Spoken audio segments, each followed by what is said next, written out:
여러분 안녕하십니까? 권순알입니다.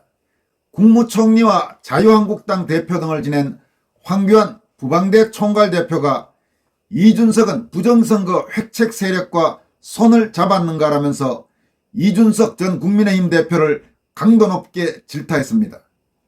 황교안 대표는 11월 28일 공개한 입장문에서 이준석은 도대체 왜 부정선거라면 저리도 열심히 쉴드를 칠까? 오히려 민주당은 가만히 있는데 이준석이 저리도 나서서 부정선거가 없었다고 방어막을 치는 이유가 도대체 무엇일까라면서 아마도 그는 그래야만 되는 사정이 있는 것 같다라고 뼈있는 일침을 던졌습니다. 황 대표는 또 이준석은 답하라. 부정선거에 대한 그 수많은 증거에도 불구하고 우리의 입을 막으려는 저희가 무엇인가라면서 검찰이 실제로 수사할까봐 두려운가? 부정선거 세력과 뒤에서 손을 잡았는가라고 직격탄을 날렸습니다. 그럼 황교안 대표가 밝힌 이준석은 부정선거 획책 세력과 손을 잡았는가라는 제목의 입장문 전문을 여러분들과 함께 살펴보도록 하겠습니다. 이준석 전 대표가 신당을 만들겠다고 합니다. 그것은 개인의 자유입니다. 그런 그가 총선 출마설이 나오는 한동훈 법무부 장관에 대해 지금은 싫어할 이유가 없다.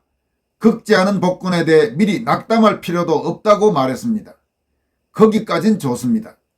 그런데 거기에다 황교안 전 대표처럼 부정선거 담론에 빠지면 망하는 것은 한순간이라고 말했습니다. 허허, 이준석은 도대체 왜 부정선거라면 저리도 열심히 쉴드를 칠까요? 오히려 민주당은 가만히 있는데 이준석이 저리도 나서서 부정선거가 없었다고 방어막을 치는 이유가 도대체 무엇일까요? 아마도 그는 그래야만 되는 사정이 있나 봅니다. 벌써 오래전부터 제가 4.15 총선은 부정선거였다는 얘기를 하니 저를 악성종양이라고 폄훼했습니다.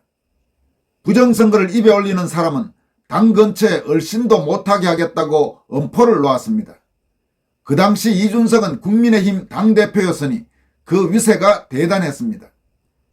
그러나 세월이 흘러 지난 10월 10일 국정원과 선관위 그리고 한국인터넷진흥원의 합동조사 결과 선관위 선거 시스템이 투표 조작도 가능하고 개표 조작도 가능하며 당대표 선거 시 온라인 투표도 조작이 가능하다는 발표가 나왔습니다.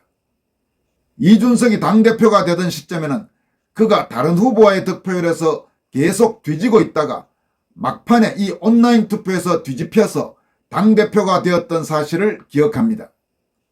국정원이 합동조사 결과를 발표한 후 정상적인 사고를 가진 사람이라면 그렇다면 과연 지난 선거에서 실제 조작이 있었는지 즉 부정선거가 있었는지를 조사해달라고 해야 마땅한 것입니다. 왜냐하면 지난번 합동조사에서는 선관위 전체 시스템 중 단지 5%밖에 조사하지 못했고 또 4.15 총선에서 실제 부정선거가 있었는지는 조사조차 하지 못했다고 국정원이 발표했기 때문입니다. 이준석은 답하라. 부정선거에 대한 그 수많은 증거에도 불구하고 우리의 입을 막으려는 저희가 무엇인가? 검찰이 실제로 수사할까봐 두려운가? 부정선거 세력과 뒤에서 손을 잡았는가? 이렇게 황교안 대표가 이준석을 강도 높게 비판했습니다. 여러분 그렇습니다. 지금 황교안 대표가 강조하고 있는 대로 국정원의 합동조사 결과 발표 후 정상적인 사고를 가진 사람이라면 선거 조작이 시스템적으로 가능한 게 밝혀진 이상 실제로 지난 선거들에서 조작이 있었는지 없었는지 즉 부정선거가 있었는지 없었는지를 조사해야 한다 이렇게 말하는 것이 당연한 것입니다. 그런데도 지금 이준석처럼 저 따위 헛소리를 계속하고 있는 사람들은 뭔가 대단히 밖으로 말 못할 그런 사정이 있는 게 아닌가 이런 의심을 할 수밖에 없는 것입니다. 여러분 그렇지 않습니까? 기술적으로 현재 대한민국 선관위 시스템은 선거 조작이 모든 분야에서 가능하다. 이게 밝혀졌는데 선관위의 변명만 그대로 믿고 선관위 안에서 협조하지 않으면 부정선거는 사실상 불가능하다. 그래서 없었다. 도대체 믿을 수도 없는 일방적인 주장을 근거로 해서 여전히 대한민국에서 부정선거는 없었다. 이렇게 궤변을 계속 늘어난다는 것은 뭔가 남에게 말할 수 없는 그 비밀이 있거나 혹은 자기가 말한 사실을 뒤집으면 입장이 난처해지거나 그런 사정들이 있었다고 밖에는 볼 수가 없는 것입니다. 그런 부분에서 황교안 대표가 이준석의 행태에 대해서 직격탄을 날린 것은 아주 적절한 시점에 적절한 비판이라고 할 수 있겠습니다. 다음으로 살펴볼 소식은 사회정의를 바라는 전국 교수 모임 약칭 정교모 공동대표 중 한 명인 이재봉 울산대 교수가 최근 유튜브 채널을 통해 밝힌 논평입니다. 이재봉 교수는 윤 대통령은 왕공족이 되고 5천만 국민은 해외 탈출하는 1천만, 학살당하는 2천만, 노예 같은 2천만이 되렵니까? 라는 제목의 논평을 통해서 다음과 같이 밝혔습니다. 이재봉 교수의 이 논평은 최근 온라인을 통해서 빠른 속도로 확산되고 있어서 여러분들에게 소개해드리도록 하겠습니다. 우리나라에서는 부정선거를 얘기하기가 어렵다. 첫째는 사람들이 무관심하고 설마하는 사람도 많다. 둘째는 사람들이 알고는 있으나 그것이 구조적으로 해결되기 어렵다고 외면한다. 사회심리학적으로 사람들은 너무 복잡하고 해결 가능치 않는 문제는 보려거나 믿으려 하지 않는 속성이 있다. 일종의 저스트 월드 증후군으로 세상은 공정할 거야, 그럴 리가 없어, 나는 안 볼 거야 라고 생각한다. 우리나라 부정선거가 바로 그렇다. 특정 좌파 세력의 선관위가 장악된 지 오래고 대법원도 이를 비호하는 체제다. 우리나라 사법계, 언론계, 정치인 그리고 부정선거를 실행하는 선관위 모두가 한 통속으로 움직이고 있다. 역대 선거들은 음으로 양으로 조금씩 또는 많이 부정선거가 있었다. 당대표 선거, 후보 경선 등 선거에서 자유로운 사람은 많지 않다.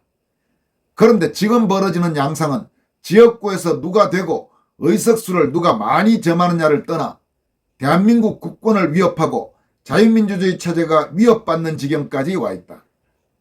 고종은 한일합방 이전부터 일본과 거래를 했다. 내가 나라를 바치면 자귀는, 재산은, 친인척들에 대한 대우는 어떻게? 결과적으로 대한제국은 왕공족들에게 자귀를 주고 재산을 하사하여 일본에 바친 것이다.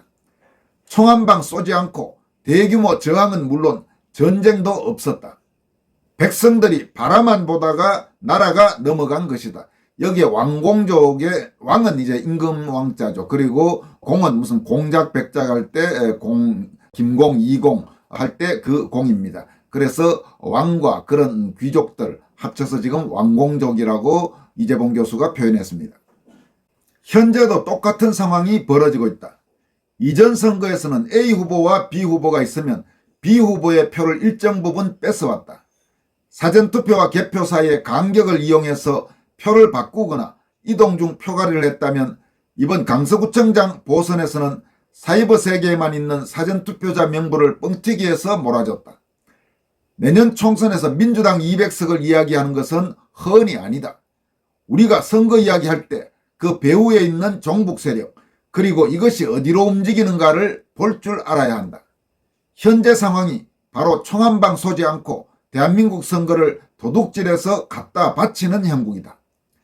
이러한 상황임에도 윤 대통령은 부정선거를 수사할 생각이 없다. 또한 국민들은 처절하게 저항할 생각도 없다. 김정일이 생전에 남한의 1천만 원 외국으로 도망갈 것이고 2천만 원 우리가 학살하고 남은 2천만 원 북의 2천만과 새로운 공화국을 건설하면 된다라고 말했다. 윤 대통령은 왕공적이 되실 건가? 설마 나까지 해치겠어? 아니면 왜 이런 엄청난 일이 나에게 닥친단 말인가? 포기하십니까? 수사를 해야만 한다. 수사를 해야 나라가 넘어가지 않고 국민들이 살아남을 수 있다. 국민 여러분도 저항해야 한다. 저항을 해야 내가 살고 우리 자녀와 후손들도 살릴 수 있다. 여러분들은 보트피플처럼 해외로 도망가는 1천만이 되려는가? 아니면 학살당하는 2천만이 되려는가? 아니면 노예로 삼을 2천만이 되려는가? 이렇게 이재봉 울산대 교수가 밝혔습니다. 상당히 의미심장한 그런 내용이 곳곳에 적지 않아 보입니다. 여기까지 하겠습니다. 여러분 고맙습니다.